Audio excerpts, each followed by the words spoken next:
Leads టెస్ట్‌లో అంచనాలు అందుకోవడంలో భారత్ జట్టు విఫలమైంది. భారీ స్కోర్లు చేసినా ఇంగ్లండ్ ముందు తేలిపోయింది.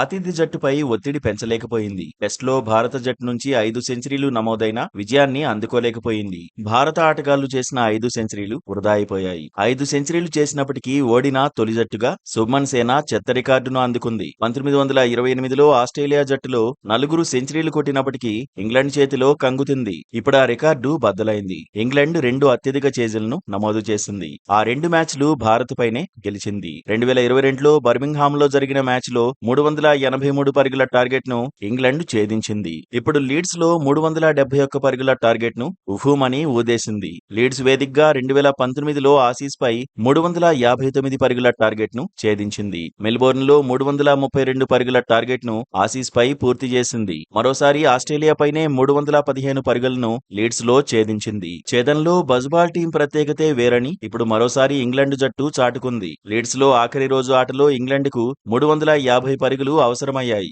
గతంలో ఆఖరి రోజు ఆటలో ఇంతకంటే ఎక్కువ స్కోర్ను ఆసీస్ సాధించింది. హెడింగ్లేలో చివరి రోజు ఆటలో ఇంగ్లండ్ పై ఆసీస్ 404 పరుగులను సాధించింది.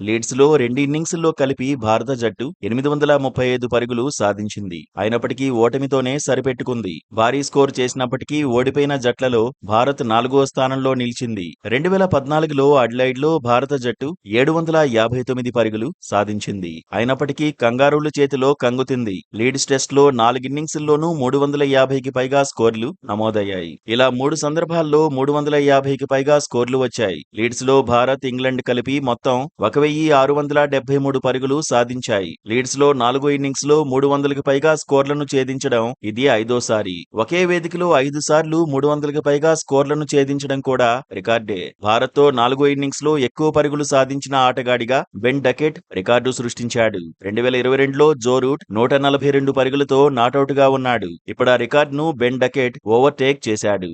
4 ఇన్నింగ్స్ లో సెకండ్ హైయెస్ట్ స్కోర్ నమోదు చేసిన ఇంగ్లండ్ ఓపెనర్ గాను రికార్డులోకి ఎక్కాడు.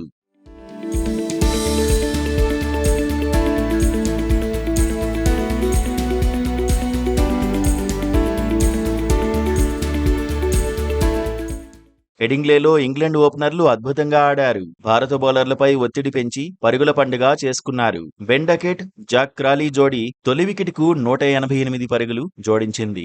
4 ఇన్నింగ్స్ లో ఇంగ్లండ్ కిది రెండో అత్యధికం. హెడింగ్లేలో 2 ఇన్నింగ్స్ల్లోనూ రిషబ్ పంత్ సెంచరీలు సాధించాడు. అయినా భారత జట్టుకు ఓటమి తప్పలేదు. 2 ఇన్నింగ్స్ల్లోనూ సెంచరీ చేసినప్పటికీ ఓడిన జట్టులో ఉన్న 12వ ప్లేయర్ గా పంతు రికార్డుల్లో నిలిచాడు. చివరిగా 2018లో ఇలాంటి ఫీట్ నమోదైంది. 2018లో జింబాబ్వే ఆటగాడు బ్రెండన్ టైలర్ 2 ఇన్నింగ్స్ల్లోనూ రాణించాడు. బంగ్లాదేశ్ పై బ్యాక్ టు బ్యాక్ సెంచరీలు కొట్టాడు. అయినా జింబాబ్వేకు ఓటమి తప్పలేదు. ఇప్పుడు అలాంటి ప్లేయర్ల జాబితాలోనే పంతు చేరాడు. లీడ్స్ లో భారత జట్టు భారీ స్కోర్లు సాధించినప్పటికీ ఓడిపోవడంతో అభిమానులు డిసప్పాయింట్ అవుతున్నారు. 5 సెంచరీలు నమోదైనా ఓడిపోవడంతో విమర్శలు గుప్పిస్తున్నారు.